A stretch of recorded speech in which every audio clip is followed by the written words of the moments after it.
You know those sort of magical moments when everything else in life just fades away, right? And it's just you and the task. It's just you and the task at hand. You're so dialed into a project or a moment that you lose track of time and think of nothing else.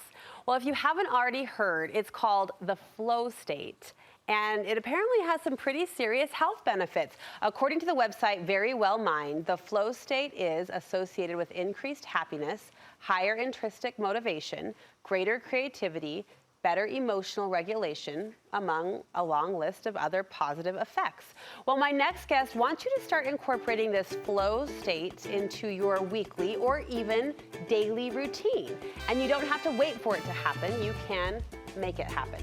Dr. Allison Mangrum is joining me. I'm super intrigued with this. We're going flow? Yes. Okay. Yes. So introduce us to this flow state a little bit more. You're probably asked about this quite a bit. Yeah. So, my youngest always calls it being locked in. Okay. So if you're a partner with him in any game, he'll look at you and he'll go like this, and he'll get real intense and he'll say, lock it in. Cute. And he does that because he knows if he can get you to lock in to this moment. Like you just did to me right now. Like we just did. Yeah. You are way more likely to win. Oh. And you're way more likely to win because something super unique and I think super fascinating is happening in your brain when you go into the flow state. So when you're in the flow state, your brain is functioning in a different way than it is most of the time. And what happens is two areas of the brain that we would think oppose each other, they actually light up at the same time. And then the rest of your brain shuts down and is able to process. So the first area of the brain is the central executive network in the frontal lobe of the brain. And that area of the brain lights up and it makes us alert, attentive, it brings us focus. We're locked in. We're locked in. Yeah. We're productive, we're effective. But then what's so fascinating is this other area of the brain that you would think would oppose that. It's called the default mode of the brain, which is the area of the brain you go to when you're daydreaming or you're just kind of zoned out or chilling. It lights up too. So it's this very magical moment where you're productive and effective and alert, yet you're calm, you're relaxed, you're content. That doesn't happen very often in life. Well, I'm glad you said that because I'm about to say something I know you won't judge me for, but I also don't think I'm alone in. You find yourself thinking as you describe that, when was the last time? Yeah. I was actually in that descriptive. When I was in the zone. You know what I mean? I mean, the dings and the pings and the pulls of just the regular hum of life, they take us away from what you've described. For sure. For sure. And you know what's so powerful is when you're in this state and your brain is working this way, your brain is flooded with the happy chemicals. So norepinephrine and dopamine just start flooding through the brain. And so we feel more satisfied. We feel happier.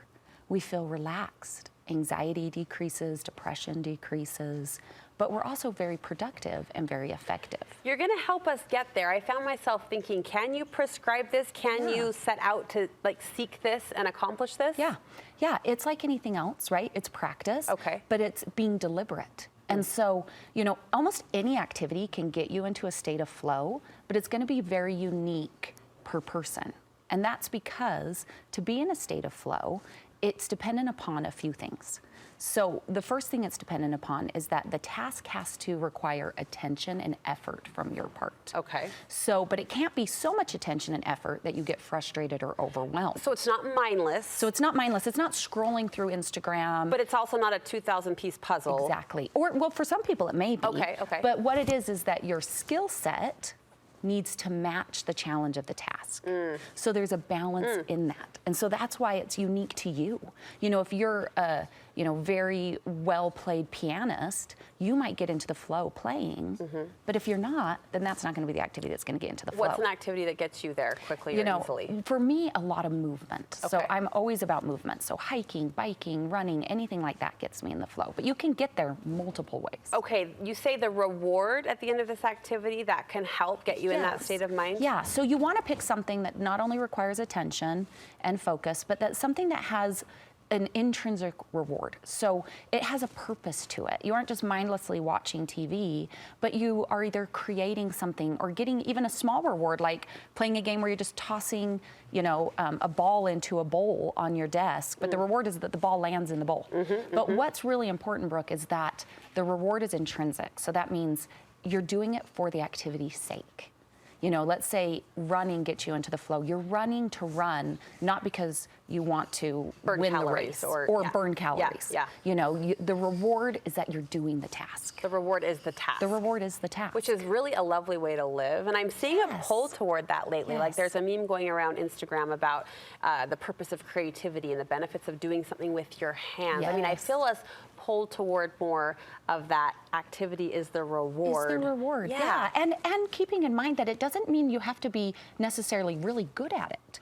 Just means, you know, the next point is just means that you want to be able, you enjoy it. You want to enjoy it. It brings you joy. It brings you happiness just doing the task. Well, what about our daily household chores? Can we enter a flow state while we're cooking, while we're cleaning? Yes, for some of us, yes. So again, it depends. Is it enjoyable to you? So my husband, like organizing, that's very enjoyable to him. And so he can get into a flow state organizing the garage.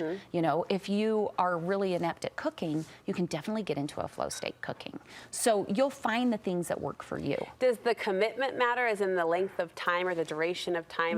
No. I mean, you can get into a state of flow within a few minutes. So like one of my favorite things to do if I'm like, I just need a minute to not be in my regular world and get into that mode is to just do like the Wordle of the day or like the mini crossword, just something that takes me 5 minutes, but it has a point. It requires some effort, but it's fun and enjoyable to me. And 30 seconds left. After we've experienced flow, will we feel energized? Yes, you'll feel energized, alert, awake, but the most beautiful part is you'll feel content and at peace. I love this. I love this and it challenge. lasts well after you've done the activity. Challenge accepted to find those points in your day that can promote the flow you've described and appreciate the benefits that come after. Thank you so much. You're Where can we get welcome. more from you, Allison? You can find me on Instagram or my website at meditatewithally.com. We'll link you there from ours.